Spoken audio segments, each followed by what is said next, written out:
Hello my dear friend and my dear student, मेरे इस YouTube channel में आप सभी लोगों का स्वागत है।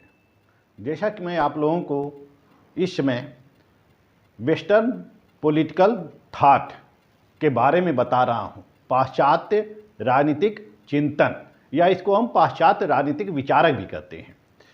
इसमें मैंने आप लोगों को यूनिट फर्स्ट से अभी तक सुकरात पूर्व और सुकरात के बारे में अवगत कराया है। आज का विषय है प्लेटो। आज मैं आप लोगों को प्लेटो के बारे में बताने जा रहा हूं कि प्लेटो कौन था, कहां पैदा हुआ था। इस वीडियो में मैं आप लोगों को प्लेटो की जीवनी, प्लेटो की अध्ययन पद्धति, प्लेटो की रचनाएं और प्लेटो के विचारों के ऊपर किन किन विचारकों का प्रभाव पड़ा, इन सब से मैं अवगत कराऊंगा। तो आइए चलते हैं प्लेटो की ओर।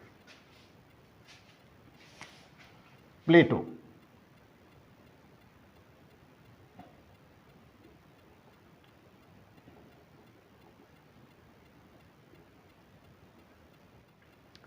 अपने युग का प्लेटो एक महान दार्शनिक था, महान चिंतक था और उसको गणित का ज्ञान था, भाषा का ज्ञान था, अलंकार का ज्ञान था, संगीत का ज्ञान था। तो प्लेटो जो था, प्लेटो वह पैदा होता है यूनान में, यानी कि ग्रीस में पैदा होता है। प्लेटो का जन्म ग्रीस में हुआ था, जिसको हम यूनान कहते हैं, यूनान कहते हैं। इसका जन्म जो होता है वह 427 या 428 ईसा पूर्व में होता है। ईसा पूर्व में होता है, 427 और 428 ईसा पूर्व में इसका जन्म होता है। और मृत्यु कब होती है? मृत्यु इसकी 347 या 348 ईसा पूर्व में इसकी मृत्यु होती है। जैसा कि विभिन्न ग्रंथों से यह स्पष्ट होता है कि कुछ ग्रंथों में हमें इसका जो जन्म है वह 429 मिलता है, कुछ में 429 से 423 के मध्य हुआ था। इसका जन्म यूनान में 429 या 423 ईसा पूर्व में होता है, 429 या 423 के मध्य होता है।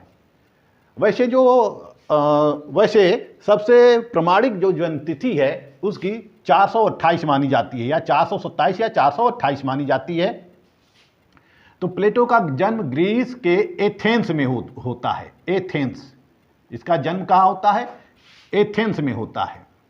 जन्म कब होता है? 429 से 423 ईसा पूर्व में होता है, या 427 या 428 बीसी में होता है। 428 बीसी को हम प्रमाणिक मानते हैं। यही क्या है? प्रमाणिक है। प्रमाणिक जन्म तिथि इसी को माना जाता है, क्योंकि अधिकांश किताबों में, अधिकांश ग्रंथों में हमें प्लेटो की जन्म तिथि 428 ही प्राप्त होती है। लेकिन 427 भी सत्य है, लेकिन 427 भी गलत नहीं है। क्यों? किसी भी किताब में 427 में हम लोग पढ़ेंगे, किसी में 428 में पढ़ेंगे, 28 में पढ़ेंगे, यानी कि 428 में प्लेटो का जन्म होता है। प्लेटो के पिता का नाम एरिस्टोन होता है। इसके पिता का नाम क्या होता है? एरिस्टोन होता है। और माता का नाम पेरिस्टोन होता है। पेरिस्टोन था। इसके पिता का नाम एरिस्टोन था, माता का नाम पेरिस्टोन था। यह दोनों जो थे कुलीन परिवार से संबंधित थे, कुलीन परिवार से संबंधित थे। ऐसा माना जाता है कि प्लेटो की माता जो है यह सोलन वंश से संबंधित थी, सोलन वंश से संबंधित थी। जिस तरह से हम भारत में मनु को स्थान देते हैं, मनु का स्थान बहुत ऊंचा होता है, मनु का स्थान बहुत ऊंचा है, इसी तरह से ग्रीक में या एथेंस में सोलन का स्थान बहुत ऊंचा है। तो यह ऐसा माना जाता है कि प्लेटो की माता सोलन वंश से संबंधित थी, और जो एरिस्टोन था वह भी कुलीन वर्ग से संबंधित था। प्लेटो की जो शिक्षा दीक्षा होती है वह माता पिता की देखरेख में होती है, क्योंकि उस समय एथेंस की जो पद्धति होती है उसमें विद्यालय होते नहीं हैं, राजकीय विद्यालय होते नहीं हैं। जो शिक्षा का दायित्व होता है वह परिवार का ही होता है। तो जिन लोगों के पास आर्थिक साधन होते हैं या धन होते हैं वह अपने बच्चों को अधिक पढ़ा लेते हैं, सोफिस्टों के द्वारा शिक्षित करते हैं। तो वही हाल प्लेटो के साथ भी हुआ। प्लेटो की जो बाल्यावस्था होती है, उस बाल्यावस्था में प्लेटो की शिक्षा दीक्षा पूर्ण रूप से माता पिता की देखरेख में होती है। लेकिन जैसे ही प्लेटो युवावस्था में पहुंचता है वैसे ही इसके पिता की मृत्यु हो जाती है। पिता की मृत्यु हो जाती है युवावस्था में। जैसे बड़ा होता है, बाल्यावस्था से जैसे ही ऊपर आता है, यानी कि युवावस्था में जैसे ही पदार्पण करता है वैसे इसके पिता की मृत्यु हो जाती है। और फिर माता जो होती हैं उसके चाचा पेरिलिम्पीज से शादी कर लेती हैं। पेरिलिम्पीज यह होते हैं प्लेटो के चाचा, और इसकी माता इससे विवाह कर लेती हैं। और पेरिलिम्पीज जो होता है यह भी कुलीन वर्ग से संबंधित होता है। पर्सिया का राजदूत होता है, एथेंस में पर्सिया का राजदूत होता है। तो इस तरह से प्लेटो की शिक्षा दीक्षा माँ बाप के देखरेख में होती है। फिर उसके चाचा भी प्लेटो को बहुत मानते हैं, यानी पेरिलिम्पीज के संरक्षण में भी प्लेटो का काफ़ी समय बीतता है। प्लेटो का कुछ समय युद्ध में भी बीतता है। पेलोपोनियस का युद्ध होता है। यह पेलोपोनियस का युद्ध क्या होता है? स्पार्टा और एथेंस के बीच का युद्ध, उसी को हम पेलोपोनियस का युद्ध कहते हैं। स्पार्टा और एथेंस के बीच यह युद्ध होता है, स्पार्टा और एथेंस के बीच। और यह करीब चलता है 409 से 406 तक। 409 से 404 बीसी तक यह युद्ध चलता रहता है। यानी कि 409 और 404 ईसा पूर्व में पेलोपोनियस का युद्ध होता है, और युद्ध में प्लेटो ने भी सेवा की थी। तो हम देखते हैं कि एथेंस और स्पार्टा का युद्ध जो होता है उसमें एथेंस हार जाता है। और एथेंस जब हार जाता है तो हार का कारण क्या होता है? एथेंस हार का कारण लोकतंत्र को मानता है। चूंकि एथेंस में लोकतंत्री शासन व्यवस्था थी उसमें, और लोकतंत्री शासन व्यवस्था ने ही सुकरात को जहर दिया था। तो प्लेटो का इसका कुप्रभाव पड़ता है, लोकतंत्र का कुप्रभाव प्लेटो के ऊपर पड़ता है। प्लेटो लोकतंत्र को बहुत ही बुरा शासन मानता है। वह कहता है कि लोकतंत्र बहुत मूर्खों का शासन होता है, यह भ्रष्ट व्यक्तियों का शासन होता है। लोकतंत्र में किसी भी दर्शन का उदय नहीं हो सकता है, लोकतंत्र में सद्गुण नहीं हो सकते हैं। इसलिए प्लेटो लोकतंत्र को बुरा मानता है।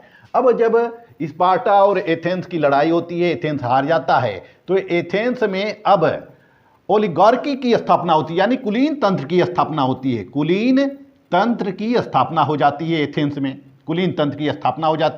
जिसमें 30 व्यक्ति भाग लेते हैं। अब हम आते हैं 399 ईसा पूर्व में, 399 बीसी में। 399 बीसी में अब 399 बीसी में एथेंस में एक महान घटना घटित होती है। वह घटना होती है कि 399 बीसी में सुकरात को विष का प्याला दे दिया जाता है। और सुकरात की मृत्यु हो जाती है। सुकरात एक महान दार्शनिक होता है अपने समय का, और वह एक नए दर्शन का सूत्रपात करता है, नया चिंतन लोगों को देता है, वह ज्ञान का प्रचार प्रसार करता है। सुकरात कहा करता था कि सद्गुण ही ज्ञान है, यानी ज्ञानी कौन है? जिसके अंदर सद्गुण है वही ज्ञानी है, वही व्यक्ति ज्ञानी है। तो सुकरात 404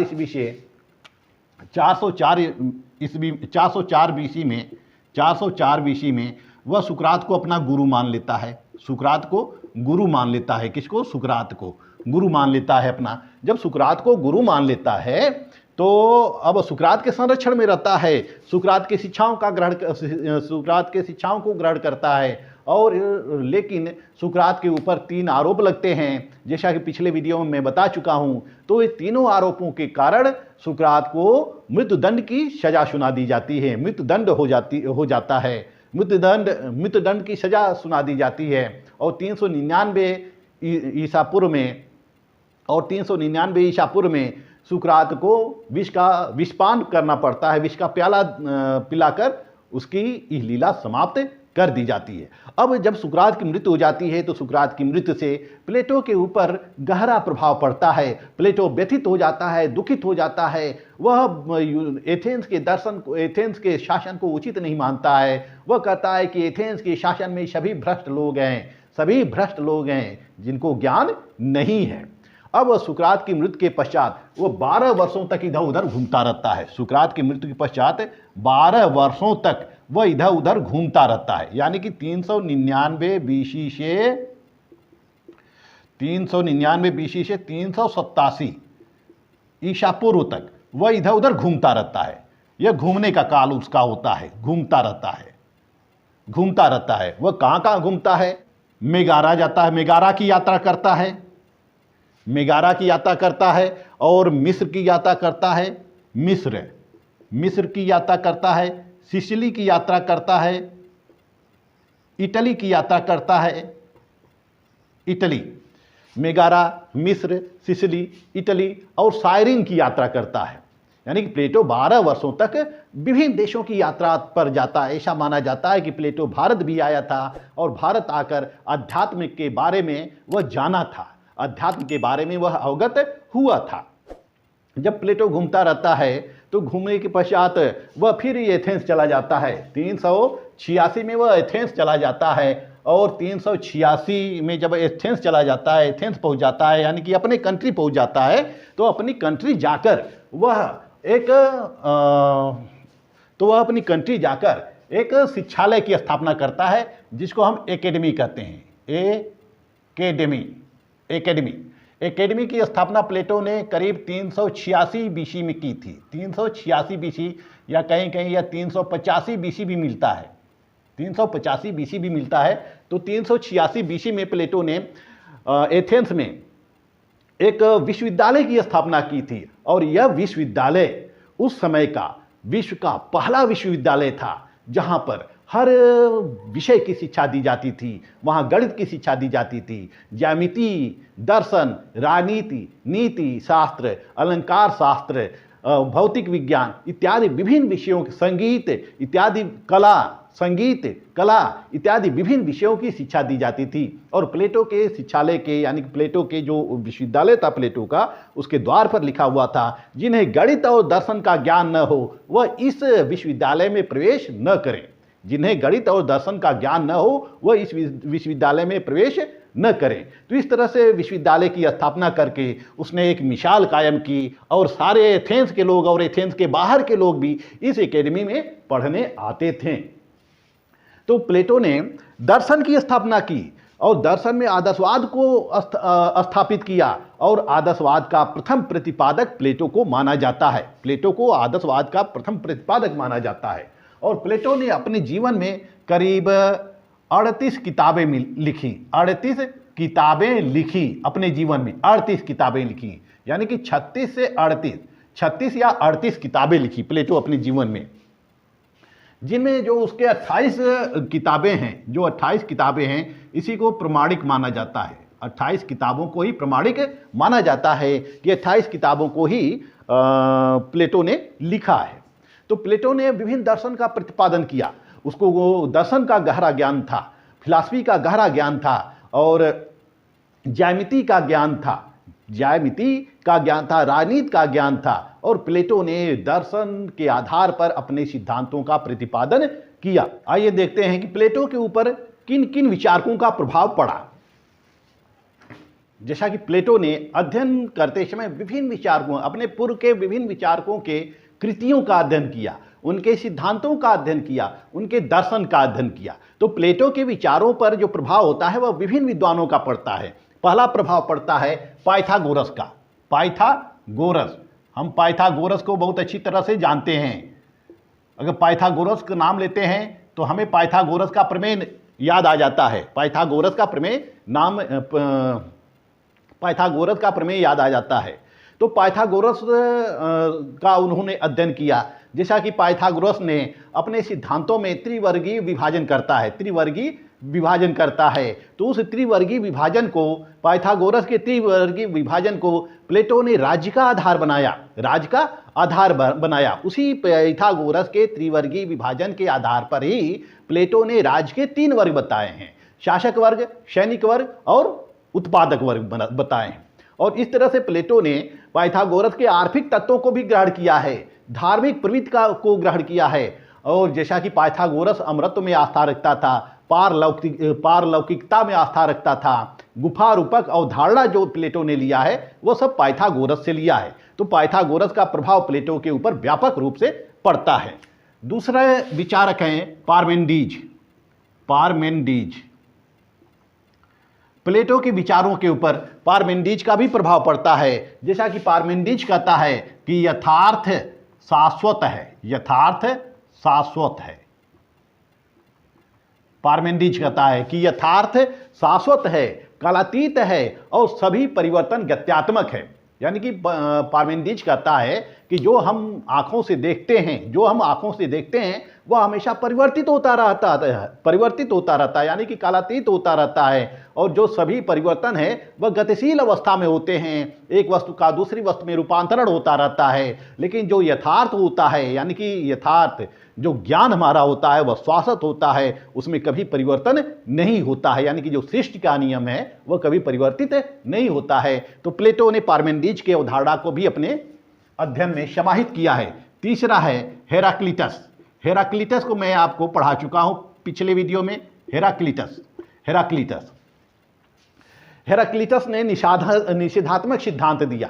हेराक्लिटस ने अपने सिद्धांत में निषेधात्मक सिद्धांत देता है। वह कहता है कि इस इंद्रिय जगत में कुछ भी अस्थाई नहीं है, इंद्रिय जगत में कुछ भी अस्थाई नहीं है। यानी कि जो हम इस भौतिक जगत में देखते हैं, सांसारिक जगत में देखते हैं, सब कुछ परिवर्तनशील है, सबके स्वरूप में सबका स्वरूप परिवर्तित होता रहता है। तो इस तरह से प्लेटो ने इंद्रिय जगत के परिवर्तनशीलता के सिद्धांत को अपने दर्शन में समाहित किया। वहीं सुकरात का प्रभाव उसके ऊपर सबसे व्यापक रूप में पड़ता है, क्योंकि सुकरात जो था वह प्लेटो का गुरु था। सुकरात प्लेटो का गुरु होता है। जैसा कि सुकरात कहता है सद्गुण ही ज्ञान है। सुकरात क्या कहता है कि सद्गुण ही ज्ञान है, सद्गुण ही ज्ञान है। इस सद्गुण ही ज्ञान है कि अवधारणा को प्लेटो ने अपने अध्ययन में समाहित किया, अपनी किताबों में समाहित किया। यानी कि वह कहता है कि समाज के प्लेटो कहता है कि राज्य के 4 तत्व हैं, यानी कि राज्य के 4 तत्व हैं और इन्हीं 4 तत्वों से मिलकर सद्गुण की स्थापना होती है। पहला क्या है? विवेक है, दूसरा साहस है, तीसरा संयम है और चौथा न्याय है। यह 4 तत्व हैं राज्य के, और यही 4 तत्व मिलकर सद्गुण का निर्माण करते हैं। यानी कि सद्गुण ही ज्ञान है। ज्ञान यानी कि जो व्यक्ति सद्गुणी है वह व्यक्ति ज्ञानी है। तो सुकरात के इस सिद्धांत को प्लेटो ने अपने सिद्धांतों में समाहित किया। शासन संचालन संबंधी नियम, यानी कि सुकरात जो है शासन संचालन के बारे में अपनी अवधारणा देता है। वह शासक को शासन संचालन का वह शासक को एक डॉक्टर की उपाधि देता है, चिकित्सक की उपाधि देता है। वह कहता है जिस तरह से डॉक्टर अपने मरीज को, अपने पेशेंट की विभिन्न रोगों की जांच करता है और उनके रोगों के आधार पर वह उसका निदान करता है, उसको मेडिसिन देता है, दवा देता है, इसी तरह से जो शासक होता है, शासक यानी कि शासक क्या है?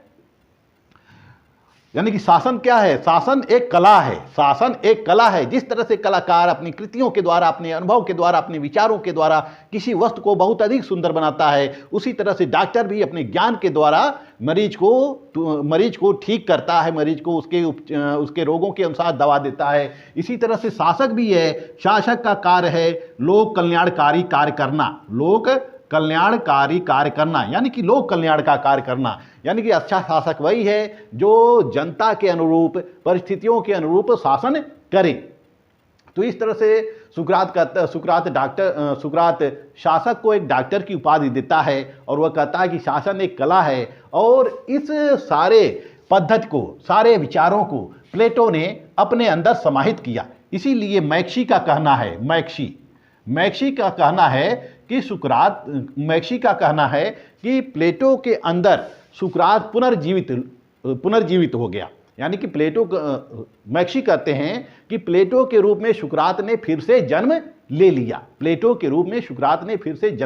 तो इस तरह से हम देखते हैं कि प्लेटो के विचारों पर पाइथागोरस का प्रभाव पड़ता है, पार्मेनिडीज का प्रभाव पड़ता है, हेराक्लिटस का और सुकरात का प्रभाव पड़ता है। यह क्वेश्चन नेट में भी पूछे जाते हैं।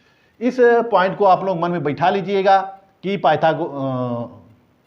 कि प्लेटो के ऊपर पाइथागोरस का, पार्मेनिडीज का, हेराक्लिटस का और सुकरात का प्रभाव व्यापक रूप से पड़ता है। आइए हम देखते हैं अध्ययन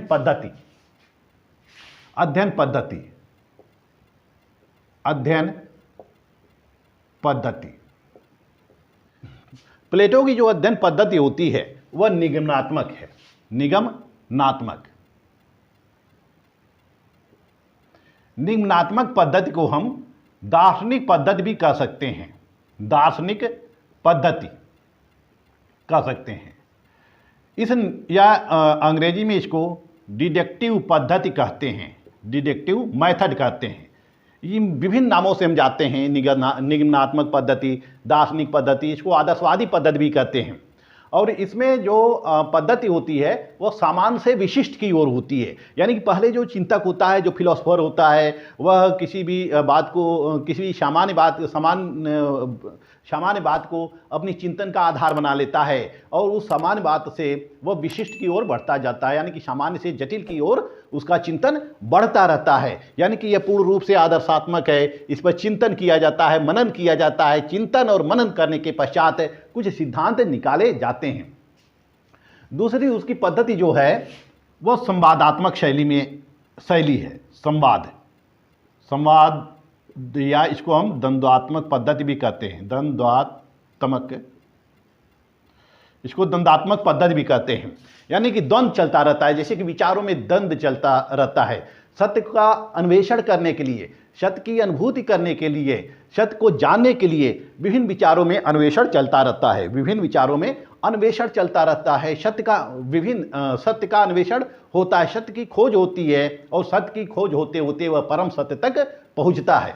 इस पद्धति का जो प्रयोग किया था सबसे पहले सुकरात ने किया था। संवादात्मक पद्धति या द्वंद्वात्मक पद्धति का प्रयोग सुकरात करता है। जैसा कि सुकरात विभिन्न जगहों पर खड़ा हो जाया करता था जहां लोग इकट्ठे हो जाते थे और लोगों से क्वेश्चन पूछता था, प्रश्न पूछता था।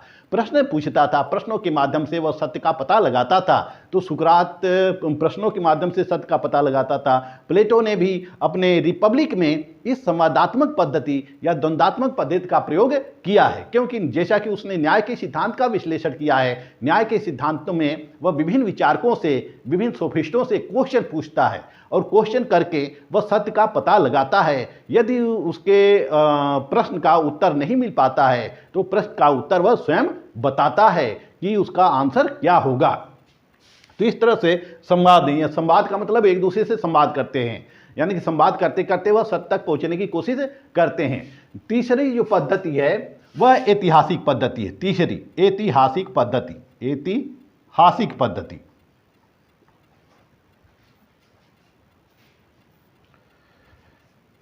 तीसरी जो पद्धति है वह ऐतिहासिक पद्धति है। हालांकि ये ऐतिहासिक पद्धति प्लेटो ने बहुत अधिक अर्थों में, बहुत अधिक मात्रा में इसका ग्रहण नहीं किया है। केवल यह न्याय का विश्लेषण करने में ही ऐतिहासिक पद्धति का प्रयोग करता है। जैसे कि इसने एथेंस के, स्पार्टा के शासन पद्धति का अध्ययन करता है। एथेंस और स्पार्टा के शासन पद्धति का अध्ययन करके वह अपनी योजना प्रस्तुत करता है।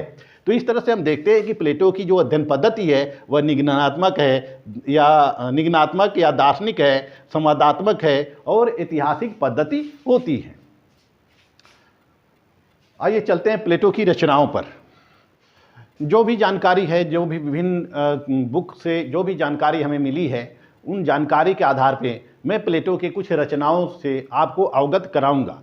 प्लेटो की जो रचना है वह अपोलॉजी। दूसरी रचना है क्रीटो। तीसरी रचना है यूथिफ्रो। तीसरी रचना है यूथिफ्रो। चौथी रचना है गॉर्जियस।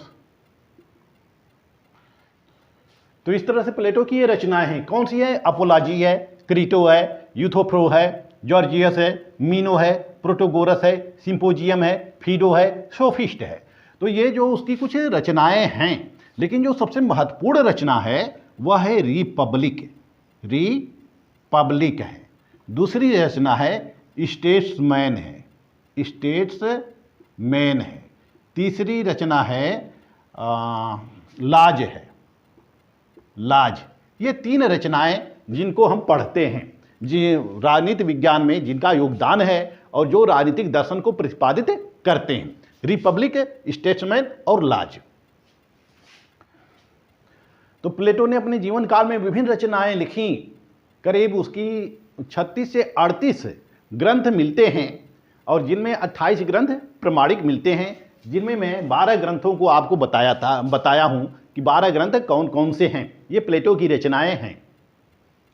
प्लेटो एक आदर्शवादी विचारक था, एक दार्शनिक विचारक था, एक चिंतक था, एक गणितज्ञ था, एक राजनीतिज्ञ था। वह राज्य के बारे में विचार प्रस्तुत करता है, राज्य को सावयवी मानता है। वह राजा के बारे में विचार प्रस्तुत करता है, वह न्याय के बारे में विचार प्रस्तुत करता है, और वह शिक्षा के बारे में विचार प्रस्तुत करता है, जो कि रिपब्लिक में दिया गया है। तो इस तरह से प्लेटो जो है वह अपने जीवन काल में वह 2 प्रकार की सिद्धांतों का प्रतिपादन करता है, जो कि उसने पाइथागोरस से लिया, हेराक्लिटस से लिया और पार्मेनिडिस से लिया, सुकरात से ग्रहण किया। प्लेटो की एक थ्योरी है, एक प्लेटो का एक सिद्धांत है, थ्योरी ऑफ फॉर्म।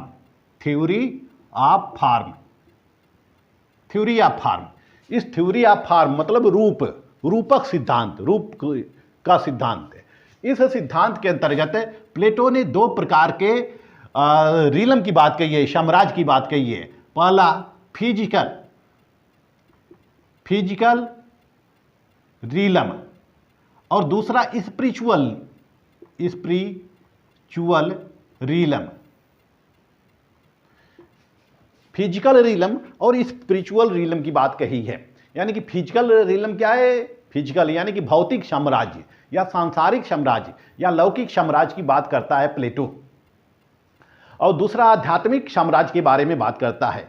प्लेटो कहता है कि कोई इस थ्योरी ऑफ फॉर्म में वह कहता है कि कोई भी वस्तु संपूर्ण नहीं होती है, हर वस्तु में कुछ न कुछ कमी होती है, हर विचारों में कुछ न कुछ कमी होती है। हम किसी भी वस्तु को संपूर्ण नहीं कह सकते हैं।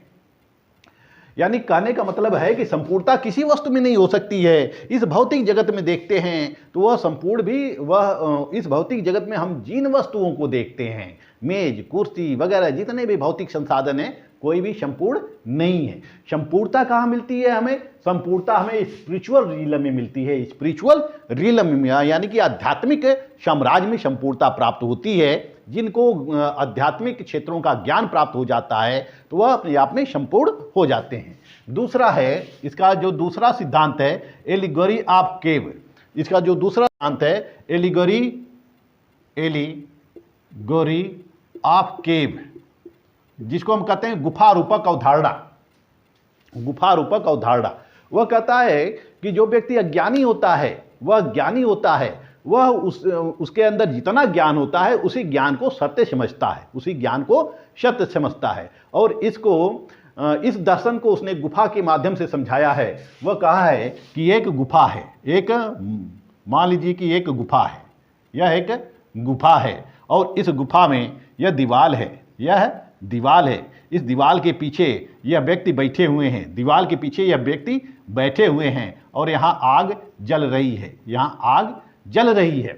तो यह जो बंदी बनाए गए लोग हैं या गुफा में जो रहने वाले लोग हैं, जिन्होंने अभी बाहर के वातावरण का, बाहरी संसार का कभी दर्शन नहीं किया हो, तो ऐसे में इस आग जो जल रही है, इसके प्रकाश उत्पन्न होता है, और जो प्रकाश से परछाई उत्पन्न होती है, यहाँ पे दीवारों पे जो परछाई उत्पन्न होती है, इसी परछाई को वह सत्य मानते हैं। अगर दूसरा कोई आकर उनको बताता है, ज्ञान देता है कि बाहर का वातावरण इस प्रकार है, तो वह उनके साथ ऐसा बर्ताव करते हैं जैसे लगता है कि वह उनको मार देंगे, उनकी हत्या कर देंगे, क्योंकि उनको सत्य स्वीकार नहीं होता है। जैसे हम देखते हैं कि आदिवासी कबीलों में कुछ कबीली जातियां अफ्रीका में विशेष रूप से पाई जाती है। कुछ ऐसे कबीलाई जातियां होती हैं जो इस भौतिक जगत का दर्शन जिनको नहीं हुआ है, जिन्होंने अपनी आंखों से ये हेलीकॉप्टर, बस, एरोप्लेन, ट्रेन, इन सब का दर्शन नहीं किया है, यानी कि बाह्य वातावरण का उन्होंने कभी दर्शन नहीं किया है, तो यह बाह्य वातावरण उनके लिए झूठ लगेगा। कोई जाकर अगर उनको बताता है कि बाहर का संसार ऐसा है तो वह उस पर विश्वास नहीं करेंगे। यानी कि जैसे तरह से कुएं में जो लोग रहते हैं वह कुएं को ही अपना संसार मान लेते हैं, बाहर के वातावरण से वह अवगत नहीं होते हैं, तो बाहरी वातावरण का उनको ज्ञान नहीं हो पाता है। तो इसी को प्लेटो गुफा रूपक अवधारणा कहता है कि गुफा में रहने वाले लोग हैं वह केवल परछाइयों को ही वास्तविकता मान लेते हैं, क्योंकि वह वास्तविक संसार से अवगत नहीं होते हैं। लेकिन इन्हीं व्यक्तियों को जब बाहर निकाल दिया जाए, और बाहर के वातावरण का दर्शन इनको कराया जाए, तब इनको सच्चाई का ज्ञान होगा, वास्तविकता का ज्ञान होगा, तभी इनके अंदर ज्ञान समाहित होगा। क्योंकि जब तक ये बाह्य वातावरण से प्रत्यक्ष रूप से यह सामना नहीं करेंगे, तब तक इनको बाह्य वातावरण का या बाहरी दर्शन का ज्ञान नहीं होगा। इस तरह से प्लेटो ने एलेगरी ऑफ केव के माध्यम से ज्ञानता और अज्ञानता को समझाया है। वह कहता है कि अज्ञानता के प्रकाश को ज्ञान के द्वारा दूर किया जा सकता है। तो इस वीडियो में मैंने आप लोगों को प्लेटो का जीवन और प्लेटो के विचारों के ऊपर विभिन्न विचारकों का प्रभाव, प्लेटो की अध्ययन पद्धति और प्लेटो की रचनाओं से अवगत कराया।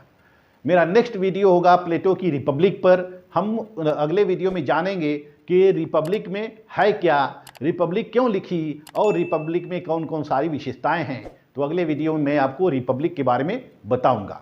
मेरा वीडियो आप लोग देखते रहिए, चैनल को लाइक, सब्सक्राइब और शेयर करते रहिए। मिलते हैं फिर अगले वीडियो में, तब तक के लिए धन्यवाद।